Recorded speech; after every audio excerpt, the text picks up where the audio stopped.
Present అయితే మనం Tirupati bus stand దగ్గర అయితే ఉన్నామో అవుట్ సైడ్. ఇలా మనం తిరుపతి నుంచి పత్తికొండకైతే ట్రావెల్ అయితే చేస్తున్నాము. ఏపీఎస్ఆర్టీసీ సూపర్ లగ్జరీ బస్సులో సర్వీస్ నంబర్ 51039. అంటే ఈ బస్సు ఎలా వెళ్తుందంటే చాలామంది అనుకోవడం కడప, కర్నూలు, కోడుమూరు మీదుగా పత్తికొండ పోవచ్చు అనుకుంటారు. కానీ బస్సు అలా వెళ్ళదు, వేరే రూట్లో అయితే వెళ్తుంది. బస్సు ఎక్కినాకైతే చెప్తాను. మనము బస్ స్టాండ్లోకి ఎంట్రీ కాగానే అక్కడ ఇద్దరు గర్ల్స్ ఉన్నారు కదా, వాళ్ళని జరిపితే మనకి అక్కడ ఎంక్వైరీ కౌంటర్ అనేది వస్తుంది. అంటే ఎంక్వైరీ చేసుకోవచ్చు. అలాగే అక్కడ మనకు రిజర్వేషన్ కూడా సౌకర్యం అయితే ఉంటుంది, మనం రిజర్వేషన్ చేసుకోవచ్చు. ఇది శ్రీహరి బస్ స్టాండ్ అని అంటూ ఉంటారు. 3 బస్ స్టాండ్లు ఉంటాయి. ఒకటి ఇది చెన్నై వెళ్ళే బస్సెస్ ఈ బస్ స్టాండ్లో, అలాగే కోస్తాంధ్ర వెళ్ళే బస్సెస్ అంటే విశాఖపట్నం కానీ, కాకినాడ కానీ, రాజమండ్రి కానీ వెళ్ళే బస్సెస్ కానీ, అలాగే తెలంగాణకి అంటే వయా హైదరాబాద్కి వెళ్తుంటాయి కదా చాలా బస్సెస్. ఎలా అంటే నల్గొండ, మిర్యాలగూడ ఈ రూట్లో వెళ్తుంటాయి కదా, ఆ బస్సెస్ అన్నీ కూడా శ్రీహరి బస్ స్టాండ్లో అయితే మనకైతే అవైలబుల్గా ఉంటాయి. ఇంకొక బస్ స్టాండ్ ఎదురుగా ఉంది చూడండి, శ్రీనివాస బస్ స్టేషన్ తిరుపతి అని. అక్కడ నుంచి కర్నూలు కానీ, అరుణాచలం కానీ, ప్రొద్దుటూరు కానీ, కడప కానీ, తర్వాత మదనపల్లె వెళ్ళే బస్సెస్ అన్నీ కూడా ఈ బస్ స్టాండ్లో అయితే మనకు అవైలబుల్గా ఉంటాయి. చిత్తూరు వెళ్ళే బస్సెస్ కూడా ఈ రూట్లోనే మనకైతే అవైలబుల్గా ఉంటాయి. మనకి ఎంట్రీ కాగానే ఇక్కడ మనకు కర్నూలు వెళ్ళే బస్సెస్ అయితే ఉంటాయి. అక్కడే మ్యాక్సిమం మన పత్తికొండ వెళ్ళే బస్సు అయితే వస్తుంటుంది. అంటే పత్తికొండకి సపరేట్గా బస్సు అయితే లేదు. ఈ బస్సు వయా పత్తికొండ మీదుగా ఆధునిక అయితే వెళ్తుంది. అంటే ఆధునిక బస్సులో మనం ట్రావెల్ చేసేది. ఇక్కడ మనకు అడ్వాన్స్ రిజర్వేషన్ కౌంటర్ కూడా ఉంటుంది. తర్వాత క్లాక్ రూమ్స్ అన్నీ కూడా అవైలబుల్గా ఉంటాయి. కానీ తిరుపతి బస్ స్టాండ్లో రేట్లు అయితే చాలా ఘోరంగా ఉంటాయి. అంటే 5 రూపాయల వస్తువు 10 రూపాయలకు అమ్మడం. ఇప్పుడు లీటర్ వాటర్ 5 రూపీస్ కదా, ఇక్కడ 10 రూపీస్ అమ్ముతారు. తర్వాత బ్రష్ 10 రూపాయలు ఉంటే 15 రూపాయలు అమ్ముతారు. వాటర్ బాటిల్ 20 అంటే 25 అంటారు. వాష్రూమ్కి వెళ్ళాలంటే 20 రూపాయలు తీసుకుంటారు వాళ్ళు ఒకేసారి. చాలా దోపిడీ అయితే జరుగుతుంది. ఈ విషయం మనము కంప్లైంట్ కూడా చేయాలి. నేను చాలాసార్లు రైడ్ చేయాలని అనుకున్నా కానీ కుదరడం లేదు. నెక్స్ట్ టైం అయితే ఖచ్చితంగా రైడ్ చేస్తాను, ఇది మాత్రం కన్ఫామ్. ఇక్కడ 2 బస్సెస్ ఆగినాయి కదా, ఇవన్నీ హైదరాబాదు, ఒకటి కర్నూలు వెళ్ళే బస్సు. మన బస్సు అయితే 11:15కి రావాల్సిన బస్సు 11:30కి వచ్చింది. అంటే మన బస్సు 11:30కి బయలుదేరాలి ఇక్కడ నుంచి, కానీ 11:30కి అయితే వచ్చింది. Service number 51039. ఈ బస్సు చెన్నై నుంచి అయితే వస్తుంది. మనకు చెన్నై నుంచి ఆధునిక ఒకే బస్సు ఉంది. తిరుపతి నుంచి అయినా సరే అదే బస్సు అయితే ఉంటుంది మనకు. ఈ రూట్లో ఒకే ఒక బస్సు ఉంది. అంటే ఈ బస్సు ఎలా వెళ్తుందంటే పత్తికొండ లేదా ఆధునికి వయా కడప, తాడిపత్రి, గుత్తి, పత్తికొండ మీదుగా ఆధునిక అయితే చేరుకుంటుంది. మనం పత్తికొండ వరకే ట్రావెల్ అయితే చేస్తున్నాము. 11:30కి వచ్చిన బస్సు 11:45కి అయితే స్టార్ట్ అయితే అయ్యింది. తిరుపతి నుంచే ఈ బస్సు అయితే రష్ అయితే ఉంటుంది అనుకున్నా, కాదు చెన్నై నుంచే రష్ అయితే ఉంది. అంటే రిజర్వేషన్ తిరుపతి నుంచి చేసుకున్న వాళ్ళు ఒక 3 మెంబర్స్ మాత్రమే ఉన్నారు. దాదాపుగా అన్ని సీట్స్ అన్నీ కూడా చెన్నై నుంచే ఫిలప్ అయిపోయింది. నేను ఈ బస్సుని చాలాసార్లు అబ్జర్వేషన్ చేసింది ఏమంటే మ్యాక్సిమం వీకెండ్ అయినా ఎప్పుడు కూడా ఈ బస్సు కొంచెం ఫిలప్ కావడం అయితే ఎక్కువ ఉంటుంది. అంటే మనకు ఉండేది ఒకే ఒక బస్ సర్వీస్ కాబట్టి మ్యాక్సిమం సీట్స్ అనేది ఫిలప్ అవుతూ ఉంటాయి. ఈ బస్సులో మీరు ట్రావెల్ చేయాలనుకుంటే ఖచ్చితంగా రిజర్వేషన్ చేసుకోండి, అది మార్నింగే చేసుకోండి. ఈ బస్సు 8 గంటలకి చెన్నైలో బయలుదేరుతుంది. అంటే 7 కల్లా మనకి రిజర్వేషన్ అవైలబిలిటీ అనేది క్లోజ్ చేస్తుంటారు. కొన్నిసార్లు వాళ్ళు ముందుగానే పేపర్ తీసుకుంటే మనకి ఇబ్బంది, హాఫ్ అన్ అవర్ ముందుగానే తీసుకుంటారు కాబట్టి 1 అవర్ ముందే క్లోజ్ చేసే అవకాశం ఉంటుంది. కాబట్టి మార్నింగే మీరు బుక్ చేసుకోవడం చాలా బెటర్. ఇక్కడ నుంచి అంటే తిరుపతి నుంచి పత్తికొండకు మనకు 340 కిలోమీటర్స్ అయితే డిస్టెన్స్ అయితే ఉంటుంది.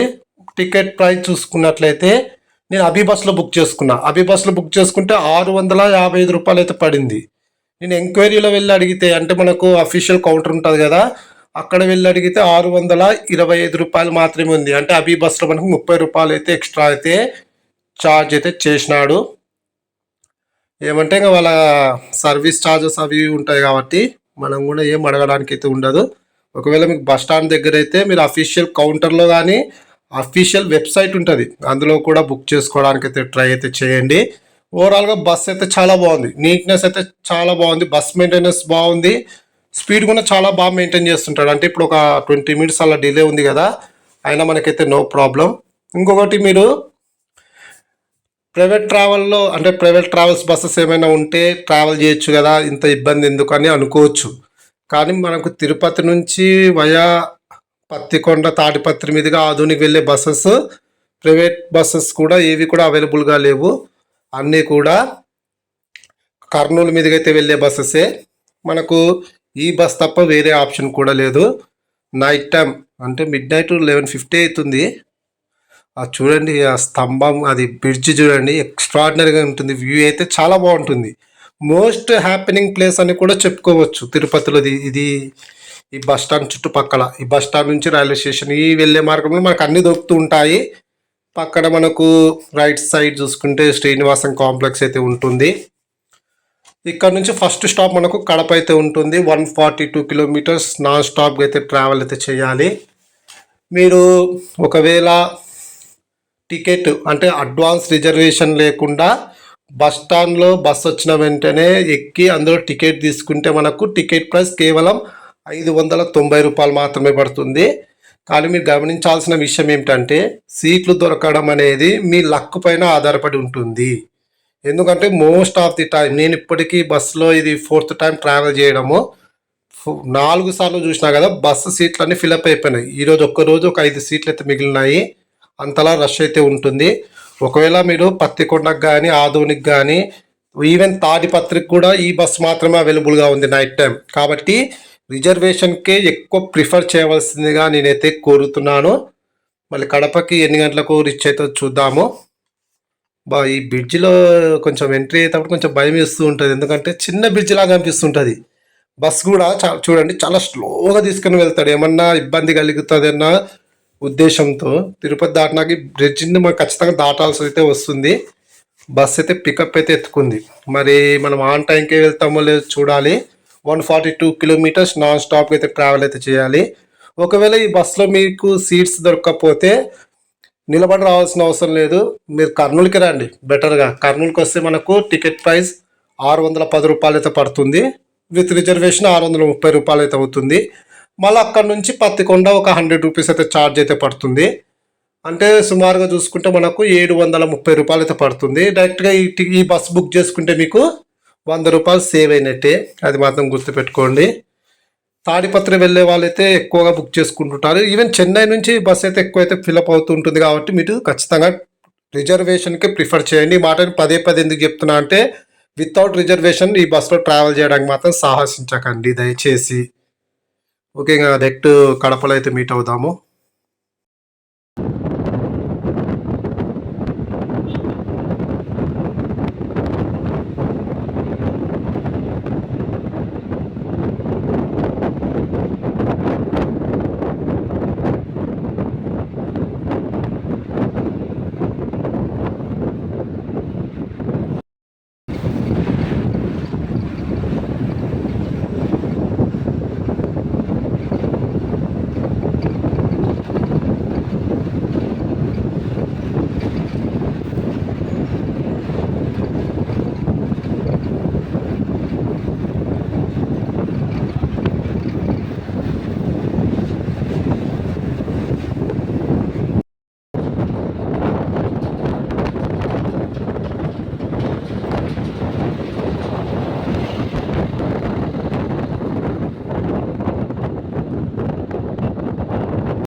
One 42 kilometres non stop ride తర్వాత మన బస్ అయితే కడపకి అయితే చేరుకుంది. బస్ అయితే ఓవరాల్గా ఒక హాఫ్ అన్ అవర్ డిలేగా అయితే నడుస్తుంది. 2 గంటల 10 నిమిషాలకు చేరుకోవాల్సిన బస్సు 2 గంటల 55 నిమిషాలకైతే కడపకైతే చేరుకుంది. అంటే మనకు 2:10కి వచ్చి మళ్ళీ 2:30కి బయలుదేరుతుంది. అంటే ఒక 20 నిమిషాలు అయితే బ్రేక్ అయితే ఉంటుంది. కానీ ఇప్పుడు 2:55కి వచ్చినాం కదా, మేబీ తొందరగానే స్టార్ట్ అయితే అవుతుంది. ఎందుకంటే బస్ మొత్తం కూడా ఫిలప్ అయిపోయింది రిజర్వేషన్ వాళ్ళతో. మొత్తం కూడా రిజర్వేషన్ అయిపోవడం. ఇంకోటి నైట్ టైం నిలబడి ట్రావెల్ చేయకూడదు. కానీ బస్ డ్రైవరు ఈ కమలాపురం ఎర్రగుంట్ల వాళ్ళని అయితే ఎక్కించుకొని నిలబెట్టినాడు. సూపర్ లగ్జరీ బస్సులో నిలబడి ట్రావెల్ చేయడం నిషేధం. మరి అతను ఎలా అలో చేసినాడో నాకైతే అర్థమైతే కాలేదు. బస్సు అయితే ఒక 10 నిమిషాలైంది ఆగబట్టి. 3 గంటల 5 నిమిషాలకైతే మనం ప్రజెంట్ కడప నుంచి కూడా బయలుదేరుతున్నాము. క్రౌడ్ ఎక్కువ ఉంటుంది ఈ బస్కి. అందుకే నేను రిజర్వేషన్ చేసుకొని అయితే ట్రావెల్ అయితే చేస్తూ ఉంటాను మోస్ట్లీ బస్కి. ఒకవేళ మీరు ట్రైన్ అవైలబిలిటీ చూసుకున్నట్లయితే గుంతకల్ వరకు మీకు నెంబర్ ఆఫ్ ట్రైన్స్ అయితే ఉన్నాయి. చాలామంది గుంతకల్కి వెళ్తూ ఉంటారు. గుత్తిలో దిగి గుత్తి నుంచి పత్తికొండ పోవడం కూడా బెటర్ అని నన్ను అడిగితే. ఎందుకంటే అట్లా గుంతకల్కి వెళ్ళే అమౌంట్ మిగులుతుంది.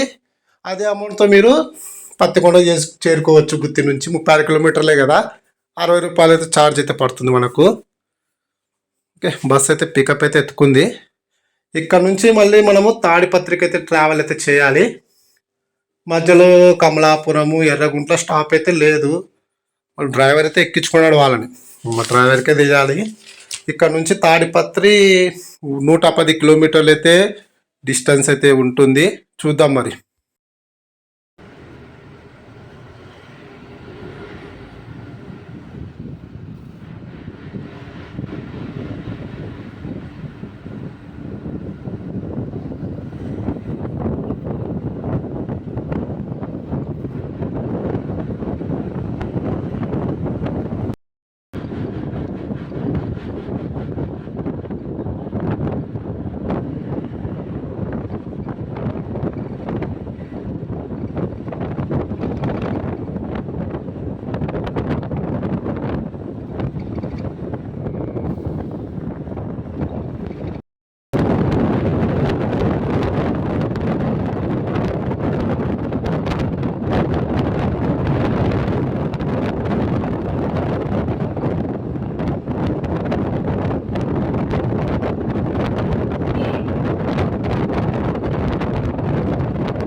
ఎర్లీ మార్నింగ్ 5:10కి అయితే మనం తాడిపత్రికి అయితే చేరుకున్నాము.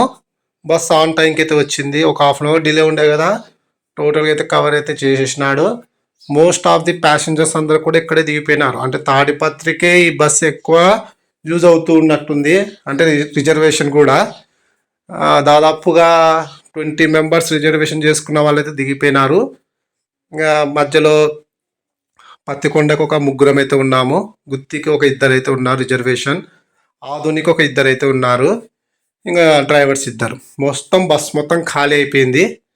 రిజర్వేషన్ నాకు తెలిసి మరి తాడిపత్రి నుంచే ఎక్కువ చేసుకుంటూ ఉంటారు అనుకుంటున్నా ఈ బస్కి. అంటే తాడిపత్రి ప్రజలే ఎక్కువగా ఈ బస్సుని అయితే యూజ్ చేసుకుంటున్నారేమో. ఆధునికి కూడా పెద్ద రష్ అయితే లేదు. ఎప్పుడు చూసినా ఆధునికి అయితే బస్ ఖాళీ అయితే వెళ్తూ ఉంటుంది. ఇంకా ఇక్కడ నుంచి తాడిపత్రి నుంచి గుత్తి మనకు ఒక 51 కిలోమీటర్లు అయితే డిస్టెన్స్ అయితే ఉంటుంది. ఇంకా మధ్యలో ఎక్కడ స్టాప్ అయితే ఉండదు, నాన్ స్టాప్గా అయితే వెళ్తుంది.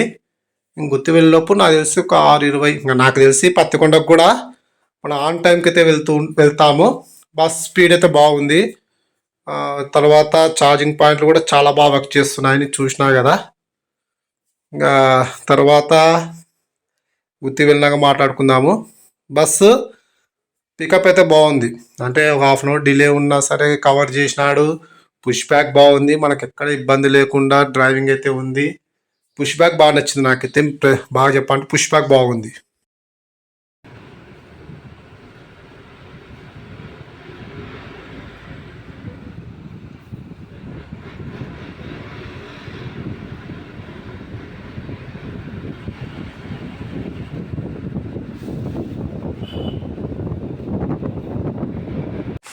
ఉదయం 6:25 అంటే ఆన్ టైంకే మనం గుత్తికైతే చేరుకున్నాము. 6:25కే రావాలి. 6:25కే మన బస్ అయితే రావడం అయితే జరిగింది. అంటే 50 కిలోమీటర్లు కేవలం 1:10 నిమిషాలు మేలే, పర్లేదు. ఎందుకంటే రష్ ఏమైనా తక్కువ ఉండొచ్చు. ఇంకా ఇక్కడ నుంచి గుత్తి నుంచి మనకు పత్తికొండ కేవలం 36 కిలోమీటర్లు మాత్రమే ఉంటుంది. తాడిపత్రి నుంచి అయితే బస్ అయితే చాలా ఖాళీగా ఉంది. ప్యాసింజర్లు ఈవెన్ తాడిపత్రిలో ఎవరు ఎక్కలేదు, గుత్తిలో కూడా ఎక్కుతారు అనుకుంటే ఎవరు ఎక్కలేదు. పక్కన ఎక్స్ప్రెస్ ఉంది, ఆర్డినర్ ఉంది, దానికి ఎక్కినారు. అంటే పత్తికొండకి ఈ సూపర్ లగ్జరీ బస్సుని ఎవరు ప్రిఫర్ చేయడం లేదు, రేట్ ఎక్కువ కదా.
ఓకే, మనకి ఈ రూట్లో కొంచెం ట్రాక్స్ అయితే బాగా కనబడుతూ ఉంటాయి.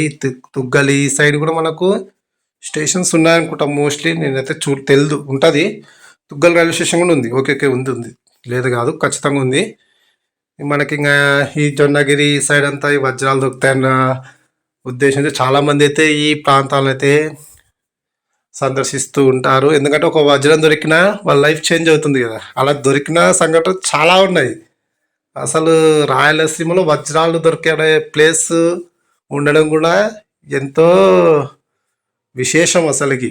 అసలు రాయలసీమ అంటే ఏదో అనుకుంటారు కానీ అసలు రాయలసీమలో ఉన్నన్ని మంచి టెంపుల్స్, ఈవెన్ తిరుపతి, అహోబిలం, నంజాల, శ్రీశైలము, మంత్రాలయము, అసలు ఎన్ని పుణ్యక్షేత్రాలు ఉన్నాయంటే అన్ని పుణ్యక్షేత్రాలు ఉన్నాయి. అంతే ప్రసిద్ధి చెందిన ప్రాంతాలు కూడా ఉన్నాయి. ఏమంటే ఫ్యాక్షన్ అని ఏదేదో పేరు పెట్టి సినిమాల కారణంగా అంత దరిద్రంగా అయితే కొంచెం మారింది కానీ పేరు. యాక్చువల్లీ మీరు చూసుకున్నట్లయితే రాయలసీమకు చాలా ఫేమస్ ప్రాంతాలు అయితే ఉన్నాయి. అసలు రాయలసీమకు పేరు పెట్టడానికి లేదు, అంతటి గొప్ప వ్యక్తులు ఉన్నారు, గొప్ప ప్రాంతాలు ఉన్నాయి, గొప్ప పుణ్యక్షేత్రాలు ఉన్నాయి. అన్నీ కూడా మన రాయలసీమలో ఉన్నాయి. కోస్తాతో పోలిస్తే కోస్తాలో నాకు తెలిసి పెద్ద ఏమున్నాయి, విజయవాడ టెంపుల్స్, తర్వాత అన్నవరం ఉన్నాయి. స్టీల్ ప్లాంట్ డెవలప్మెంట్ ఉంది, కానీ రాయలసీమని తక్కువ చేసి చూడడం అయితే కరెక్ట్ అయితే కాదు. రాయలసీమ కూడా అంతే ఫేమస్. ఈవెన్ చాలా చాలా ఫేమస్. చాలా చాలా ప్రాంతాలతో పోలిస్తే రాయలసీమ చాలా బెస్ట్ అని నా అభిప్రాయం. ఓకే, ప్రజెంట్ అయితే మనము పత్తికొండలో కూడా ఎంట్రీ అయితే ఇస్తున్నాము. బస్ అయితే ఎక్స్ట్రాడినరీగా అయితే నడుపుతున్నాడు. ఇంకోటి మనకి ఛార్జింగ్ పాయింట్స్ బాగా పనిచేస్తాయి. మన సీట్కే మన కేబుల్ కనెక్ట్ చేసుకొని ఛార్జింగ్ పెట్టుకోవచ్చు. టీవీ అయితే లేదు నైట్ టైం, మరి టీవీ అయితే పెట్టలేదు కాదు, టీవీ అసలు లేదు అనుకుంటా. ఓకే, టీవీ అయితే లేదు. తర్వాత సీట్ పుష్ బ్యాక్ కూడా చాలా బాగుంది, ఎక్స్ట్రాడినరీగా అయితే ఉంది. పుష్ బ్యాక్ చాలా బాగుంది. కొత్త బస్ మెయింటెనెన్స్ అంటే వచ్చి 1 year అవుతున్నా కూడా ఎక్కడ కూడా డ్యామేజ్ అయితే కాలేదు బస్సు. ప్రజెంట్ అయితే మనం పత్తికొండ బస్ స్టాండ్లోకి అయితే ఎంట్రీ ఇస్తున్నాము. టైం చూస్తే 7:15 అయితే అయ్యింది. ఆన్ టైంకే వచ్చినాము, అంటే 7:10 అయింది. ప్రజెంట్ అయితే ఒక 5 నిమిషం ముందుగానే రావడం అయితే జరిగింది. మన బస్ ఇదే. బస్ అయితే బాగుంది. అక్కడ దిగిన అమ్మాయి నాతో పాటు ట్రావెల్ చేసింది తిరుపతి నుంచి. సేమ్ సీట్ పక్కనే, అంటే అవతల అమ్మాయి, నేను ఇవతల. జర్నీ అయితే చాలా బాగుంది. మోస్ట్ ప్రిఫర్డ్ బస్ అని చెప్పుకోవచ్చు. ఒకవేళ ఈ బస్సులో మీరు ట్రావెల్ చేయాలనుకుంటే వర్త్ అని అయితే చెప్తాను నేను. వీడియో ఖచ్చితంగా లైక్ అయితే చేయండి. Please subscribe. Thank you.